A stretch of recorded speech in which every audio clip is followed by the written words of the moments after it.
Hello again, friends. Last week we met Rip Van Winkle. We learned a little bit about his life and character, and we were introduced to his terrible wife. We also learned that the author, Washington Irving, owned a thesaurus and liked to use really big words. So join us now to find out how many big words can be used in Rip Van Winkle. Chapter 2. Times grew worse and worse with Rip Van Winkle as years of matrimony rolled on. A tart temper never mellows with age, and a sharp tongue is the only edged tool that grows keener with constant use. What a nice way of saying she got meaner as she got older. For a long while he used to console himself, when driven from home, by frequenting a kind of perpetual club of the sages, philosophers, and other idle personages of the village, which held its sessions on a bench before a small inn, designated by a rubicund portrait of His Majesty George III. Here they used to sit in the shade through a long, lazy summer's day, talking listlessly over village gossip, or telling endless, sleepy stories about nothing. But it would have been worth any statesman's money to have heard the profound discussions which sometimes took place when by chance an old newspaper fell into their hands from some passing traveler. How solemnly they would listen to the contents as it drawled out by Derek Van Bummel, the schoolmaster, a dapper, learned little man who was not to be daunted by the most gigantic word in the dictionary, and how sagely they would deliberate upon public events some months after they had taken place. Sounds like a good group. A place to grab a pint, pull up a chair, and learn everything about everything. I really want to go.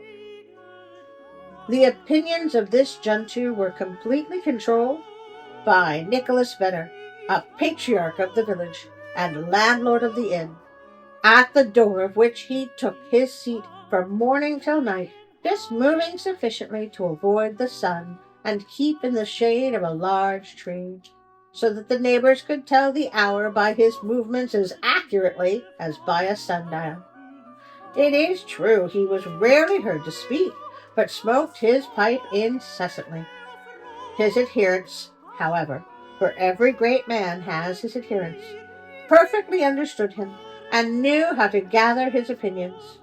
When anything that was read or related displeased him, he was observed to smoke his pipe vehemently and to send forth frequent and angry puffs. But when pleased, he would inhale the smoke slowly and tranquilly, and emit it in light and placid clouds, and sometimes, taking the pipe from his mouth and letting the fragrant vapor curl about his nose, would gravely nod his head in token of perfect approbation. I can't help but think of Gandalf.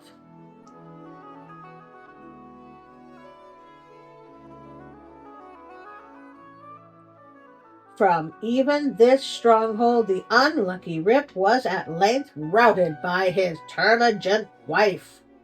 Termagant, noun, a harsh-tempered or overbearing woman, who would suddenly break in upon the tranquillity of the assemblage and call the members all to naught.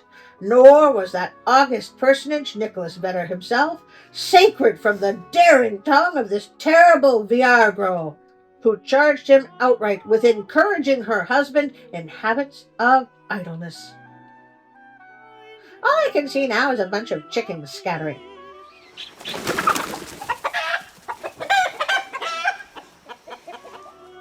Poor Rip was at last reduced almost to despair, and his only alternative to escape from the labor of the farm and the clamor of his wife was to take a gun in hand.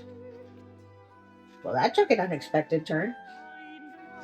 And stroll away into the woods. Oh, not what I was thinking.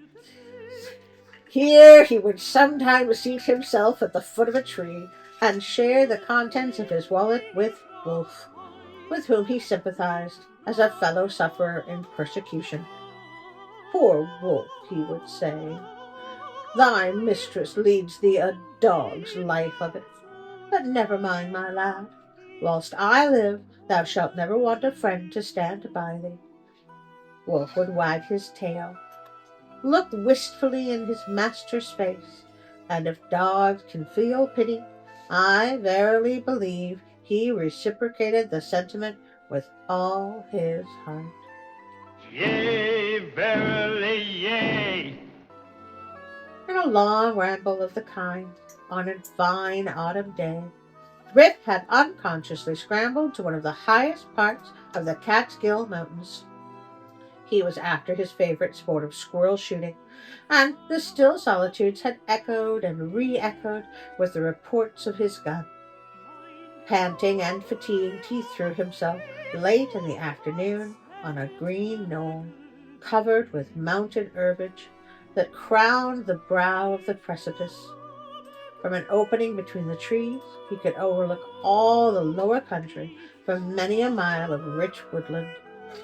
He saw at the distance the lordly Hudson, far, far below him, moving on its silent but majestic course, with the reflection of a purple cloud or the sail of a lagging bark. Here and there, sleeping on its glassy bosom, and at last losing itself in the blue highlands.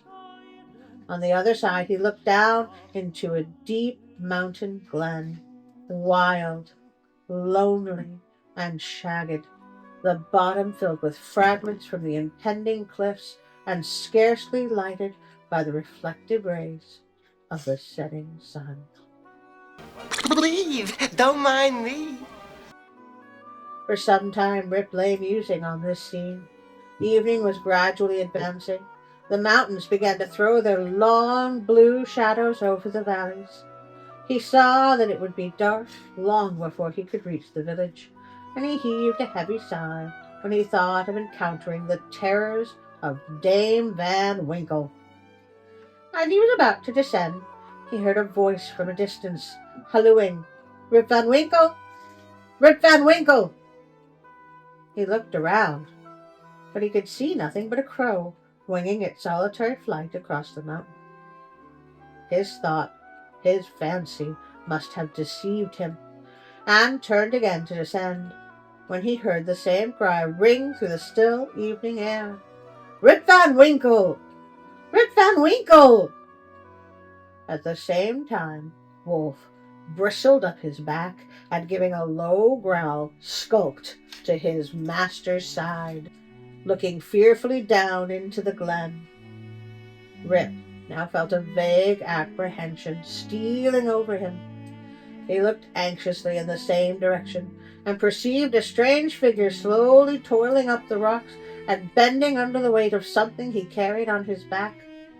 He was surprised to see any human being in this lonely and unfrequented place, but supposing it to be some one of the neighborhood in need of his assistance, he hastened down to yield it. Well, friends, we are going to leave the story here. You will have to join us next week to see what happens. Will it be a neighbor needing aid? Or something else? Dun, dun, dun! This is the time when I sing the YouTuber anthem. All rise, put your hand on your heart and sing. Like, share, subscribe. Like, share, subscribe. YouTube has an algorithm that gatekeeps content, but we can beat that algorithm. Just click those buttons, those little buttons. That's all we need you to do. Like, share, subscribe. Like, share, subscribe. Also, don't forget the notification button, to keep you notified. I would like to say thank you to Pixabay.com for everything about them. If you would like to join my Patreon page, I would be very grateful. I also have Instagram and Facebook. You'll find the links in the description below. Finally, I would like to thank you, my wonderful friends, for once again joining me. I hope to see you again next week. And now a special thank you from my Patreon friends.